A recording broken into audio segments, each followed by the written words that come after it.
हरिओम music के हर एक नया वीडियो देखे खातिर हमरा चैनल के सब्सक्राइब करी और बेल आइकन के बटन जरूर दबाई ताकि हर एक वीडियो आप तक पहुंच सके।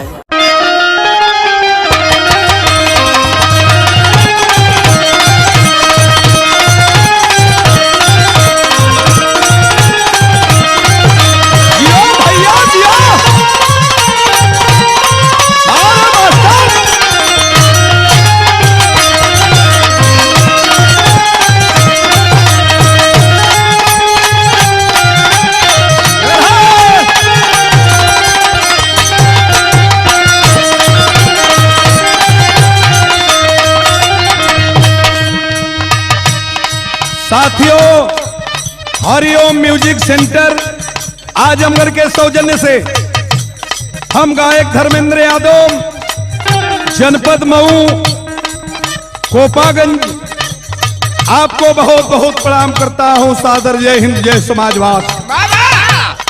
हमारे आवाज में हर गीत आप बहुत पसंद करते हैं, बहुत दुलार प्यार देते हैं। मैं गायक इसका आभार प्रकट करता हूं।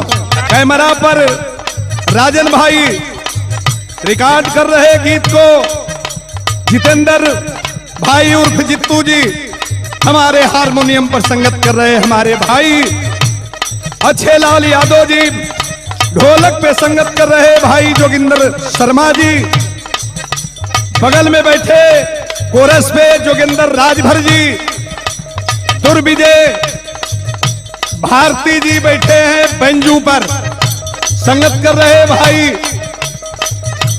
महेंद्र यादव जी पहलवान जी सूर्यभान उर्फ टुनटुन जी।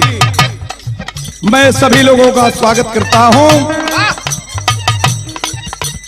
साथियों, यह गीत आपके सामने मैं पेश कर रहा हूं। यह गीत वह गीत है जो समाजवादी पार्टी को धोखा देकर पलटू राम चले गए भाजपा में। निरहू जी जैसे बिहार में नीतीश कुमार धोखा दिए माननीय लालू यादव जी को, आज हमारे भारत के लोकप्रिय मुख्यमंत्री उत्तर प्रदेश के रहे भारत के लोगों का लोकप्रिय है नेता माननीय अखिलेश यादव को धोखा दिए दिनेश लाल यादव निरहुआ ने। यह सौजन्य से गीत जा रही है बात फिर बाबू आलोक सिंह जी प्रदेश सचिव युवजन सभा। स्वागत है आपका। विजय यादव लोकसभा घोषी, मैं सबका स्वागत करता हूं। सुनील सिंह प्रधान सराय गणेश का स्वागत करता हूं। सबका स्वागत करता हूं। यह मांग आई किसके विषय में आप गीत गाएं, आदेश है गीत गाने का आजमगढ़ जनपद के लोकप्रिय जिला अध्यक्ष बड़े भैया हवलदार यादव जी का। इन लोगों के देख रेख में आदेश पर यह गीत मैं गाने जा रहा हूं। तनी सुना है निरहुआ के विषय में कई लोग आई अखिलेश के साथ है।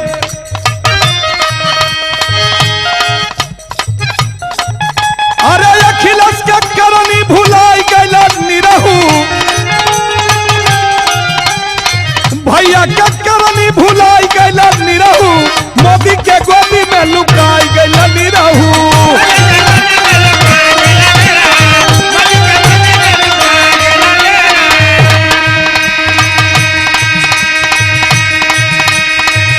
अरे जवानी बिरिछवा के छाव में छहैला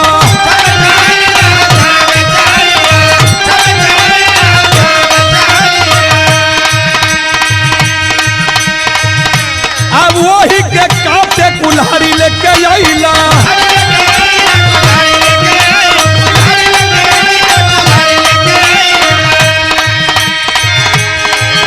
अरे सबही कहला बगलाई गैला गिरहू, सबही कहला बगलाई गैला गिरहू मोदी के गोदी में लुकाई गैला गिरहू।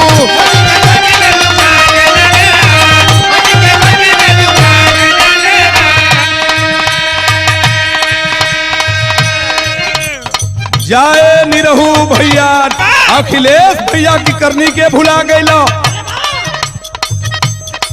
क्या नहीं दिए आपको अखिलेश यादव ने?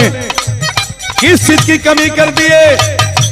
यश भारती पुरस्कार के कतार में आपको सबसे पहले सम्मानित किए, अपने बगल में कुर्सी पर बैठाए।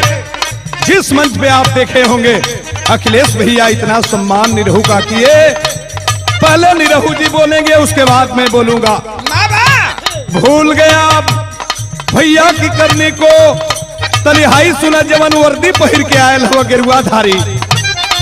ई लोग तोहरी साथे का कैले हुआ? अखिया खोल के तनी है देखो का कैले बालन।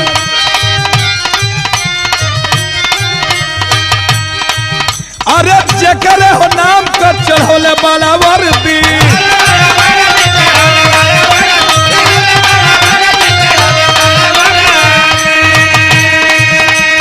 बैठे के दिहला नहीं तुहरा के कुर्सी।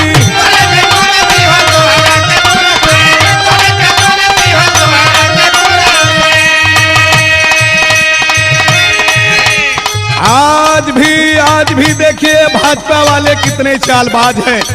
चारों तरफ से धोआ गईलन, लेकिन अपन धोखाबाजी कर नहीं छोड़लन।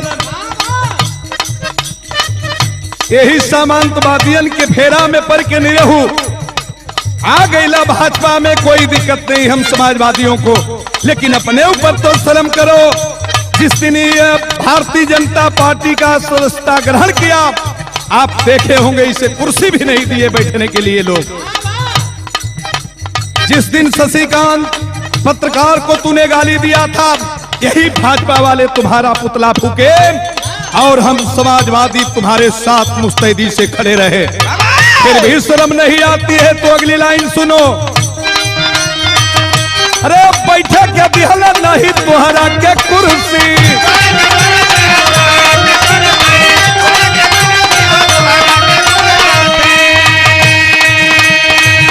वही फेंकू के फेंक में घेराई गला निरहू। फेंकू के फेंक में घेराई गला निरहू। मोदी के गोदी में लुकाई गला निरहू।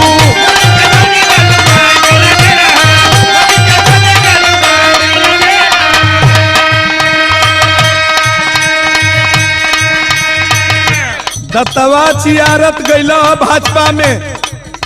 ये भाजपा वालों की रणनीति तू अभी नहीं समझे। हम छोटे बैकवर्ड और दलित मुस्लिम को केवल यूज करते हैं, यूज करके भाजपा वाले फेंक देते हैं। तुम्हारी भी वही गति होगी। ये भाजपा वाले कभी भोजपुरी फिल्म नहीं देखते। भोजपुरी फिल्म को ये भाजपा वाले गुणाऊ नाच बताते हैं। भोजपुरी फिल्म कौन देखता है? यादव देखते हैं, चमार देखते हैं, भौर देखते हैं, चौहान देखते हैं, बैकवर्ड देखते हैं, दलित देखते हैं। धोबी की कुत्ता नियर न घर ही कोई बा न घटवे को। आई सुना हमारा अगली लाइन। साथे बीजेपी का केहू न बात तोहरे।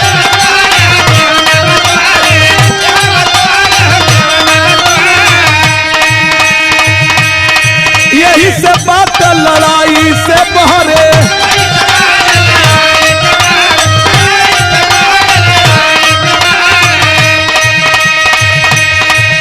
अरे फकत में खाली गाड़ी आई गईला निरहू। फकत में खाली गाड़ी आई गईला निरहू। मोदी के गोदी में लुकाई गईला निरहू।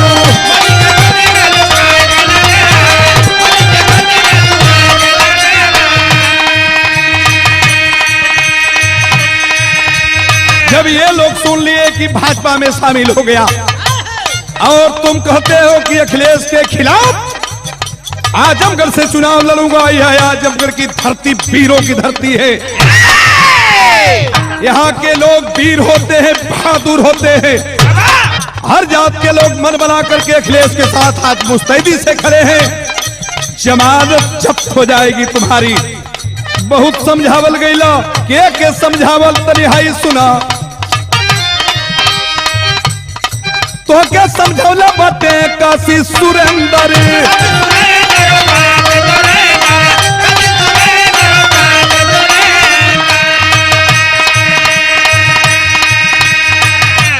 सांस्कृतिक प्रकोष्ठ के राष्ट्रीय अध्यक्ष हमारे गुरु माननीय काशीनाथ यादव जी भी समझाए।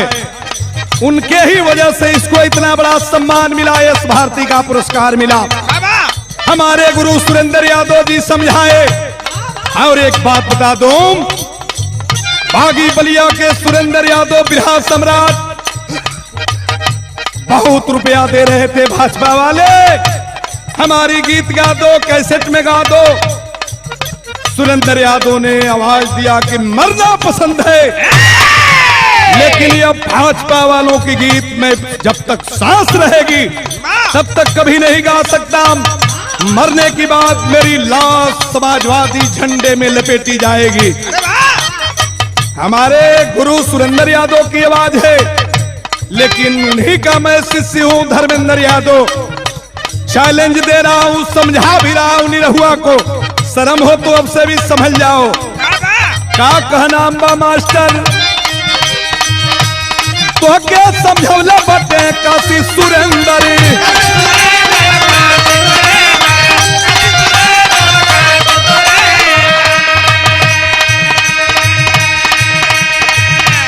इहे चेता में सूबेदार धर्मेंद्र।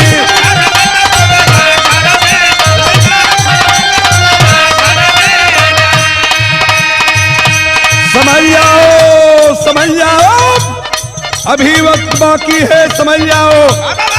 सुबह का भुला शाम को घर आ जाता है, उसे भुला नहीं कहा जाता है। हमारी आवाज निरहुआ के कान तक पहुंचे तो समझ जाना, वरना इसका अंजाम बहुत बुरा भुगतना होगा। फिल्म से भी चले जाओगे, कोई पूछेगा नहीं। राजनीति से भी खत्म हो जाओगे। राजनीति में तो तुम अभी बच्चे हो। इतने नाम तू कोयले कहा हुआ अपनी कुलवा का नकिया कटाई दिहला निरहु। कुलवा का नकिया कटाई गइला निरहु। मोदी के गोदी में लुकाई गइला निरहु।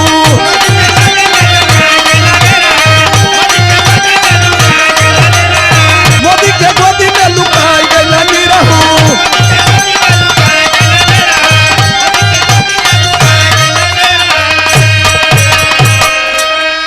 जय हिंद, जय समाजवाद, जय भीम, नमो बुद्धाय। बहुत बहुत प्रणाम।